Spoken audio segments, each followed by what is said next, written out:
வணக்கம். பொங்கலுக்கு இன்னும் 2, 3 நாள் தாங்க இருக்குது. ஸ்கூல் எல்லாமே நாளையிலேருந்து லீவ் விட்டாங்க. மொத்தமாக 5 டேஸ் லீவ் இருக்குது இந்த டைமு. எல்லாருமே பொங்கல் கிளீனிங் ஒர்க்லாம் ஸ்டார்ட் பண்ணியிருப்பீங்கன்னு நினைக்கிறேன். ஆனால் இங்கே நம்ம ஊரில் பார்த்தீங்கன்னா பயங்கரமான மழைங்க. வீடு வலிக்கவோ இல்லை வெளியே வலிச்சு விடவோ என்ன பண்ணுறதுனே தெரில. துவைச்ச துணி எதுவுமே காயில்லைங்க. 2, 3 நாளாக தொடர்ந்து மழை பெஞ்சிட்டு தான் இருக்குது. நம்ம ஊரில் எல்லாம் எப்படின்னு சொல்லுங்கள். கொஞ்ச நாள் முன்னாடிங்க பெட்ரூமில் வைக்கிறதுக்காக ஒரு பெட் சைட் டேபிள் மாதிரி செய்ய சொல்லியிருந்தோம். கஸ்டமைஸ் பண்ணி தான் செய்ய சொல்லியிருந்தோம் நம்மளுக்கு ஏற்ற மாதிரி. ஏன்னா இப்போ ரீசன்ட் டேஸாகவே நைட் ஆனால் த்ரோட் எல்லாத்துக்குமே ட்ரை ஆகிடுதுங்க. ரூம்குள்ளே வந்து காற்றே இல்லை. ஏசி ஓடிட்டு இருக்கிறனாலையும் என்னமோ ரொம்பவே ட்ரை ஆகிடுது.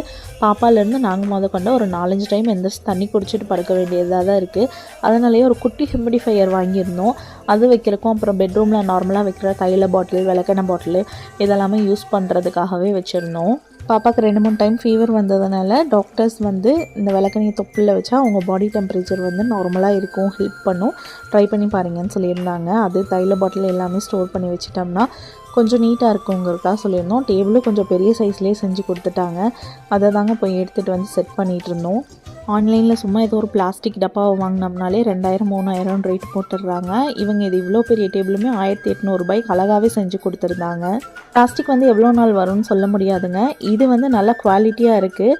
நல்ல நீட்டான ஃபினிஷிங்லேயும் பண்ணி கொடுத்துருக்காங்க. கண்டிப்பாக ரொம்ப நாள் இருக்கும்னு தான் நினைக்கிறேன். ஸ்ரீ அருள் ஹோம் அப்ளைன்சஸ் தாராபுரம் இங்கேருந்து தாங்க வாங்கியிருந்தோம். உங்களுக்கு இந்த மாதிரி எதாவது கஸ்டமைஸ் பண்ணணுன்னா கண்டிப்பாக காண்டாக்ட் பண்ணி செக் பண்ணி பாருங்கள். நன்றி, வணக்கம்.